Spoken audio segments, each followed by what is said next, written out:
Welcome everyone to the Magical Frequency. Today's episode is going to be a quick one, but it is a very important topic. It is simulation consciousness. If you are new here, my name is Chrissy and I do talk about everything simulation, leveling up, expanding your consciousness, expanding your simulation, planting those seeds of awareness that we are all feeding back to one another, and breaking free from conformity, no matter what that looks like. And today's video is going to break free from a lot of conformities that you may be used to. So some of the things, and we can go into them on different videos and we can expand, but what I'm talking about today is simulation consciousness. This is the idea that it is a perspective that this reality functions as an environment accessible by consciousness, much like a program or interactive simulation. And I'm not saying or suggesting that it has to be electronic, like a computer in any type of sense, but I do believe electricity has a play in all of it. I'm just saying it doesn't have to be necessarily like a video game that we all envision it or whatever. This is actually real simulated environment here that I believe that we're actually plugged into. Our consciousness plugs into this specific reality. So is it all a hologram or a dream? But at the same time, it feels real to us, and it is real while we're in it because we are here to experience 3D. We do have the side of the house that says, oh, it's all a dream and it's all an illusion, and lucid dreaming, and all fine and dandy, and I believe that too, to say that instead of us floating in the ethers, we're being locked into a simulated environment that we chose as whatever, souls or consciousness, just God awareness trying to experience itself over and over again in whichever modality that actually means. And whatever modality you believe that means for you, believe a very specific religion, then that is a program for you to believe in the simulation. And if that helps you maneuver the simulation, that's fantastic. I'm not saying any of these things to insult or denounce or to dispel anybody's religion. Everybody's religion is basically valid in the simulation. It's whatever you believe is your truth, or in the simulation to create and to experience. And all of these other theories that you hear about are just folks trying to explain why we're here, how we can maneuver the simulation. For example, when I hear very popular in the spiritual community is the I amness, the I am is the I am.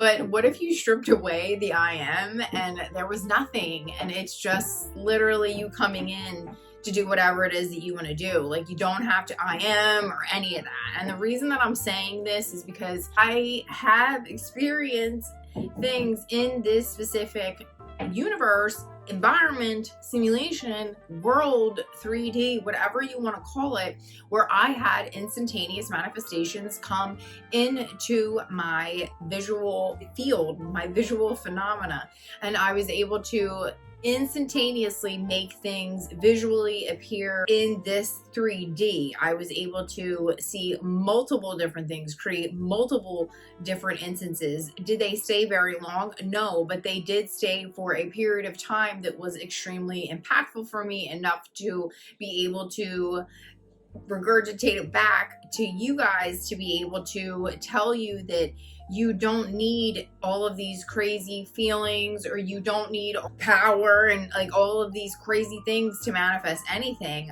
At the time when I did this, I was young. I had no idea what the hell I am was. I had no idea what the hell any type of high religious Yogananda, any type of Arcturian councils, any type of simulation theory, matrix theory. I knew none of that. It did not exist in my reality at that given time. I was not educated on these things, and I wasn't in feeling it real in the middle of that. I was able to just pull up and look at something, say that this is what it was, and then it was like, bam.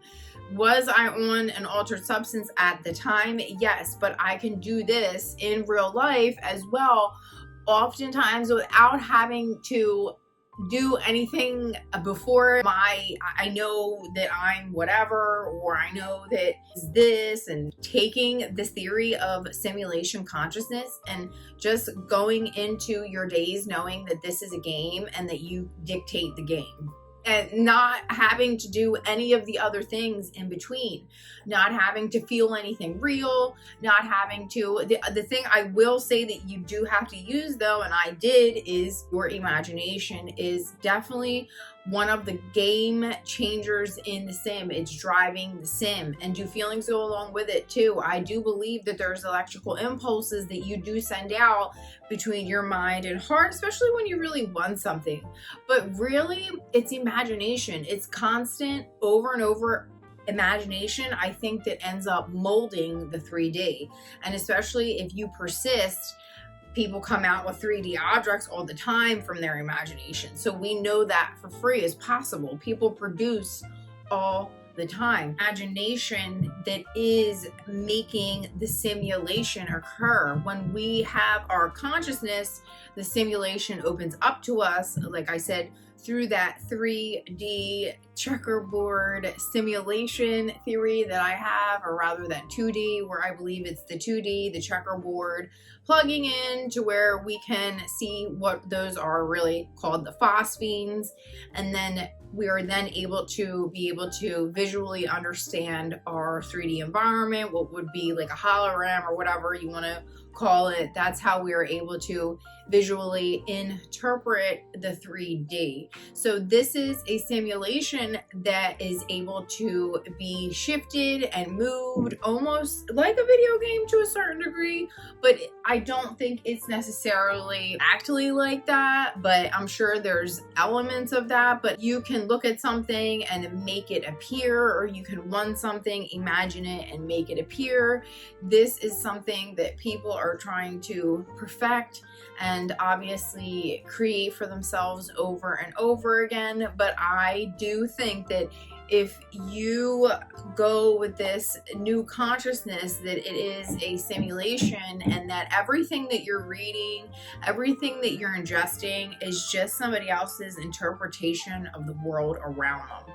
I don't care when it occurred. I don't care if it happened from somebody 50,000 years ago. It doesn't matter to me unless God steps down in front of me and is able to do God body things that I've not been able to see outside of what I've been able to produce for myself. I've been able to see couches floating. I've been able to see multiple things at this point. Okay. So I know that these things are possible for me to reproduce in altered states, and anybody can do this. It's not just special individuals. The fact that we can access those altered states definitely lets me know that this is a simulation, and if I take that simulation consciousness, I can more and more mold, create, and just produce in this 3D world and have it go exactly how I want it to go every single day.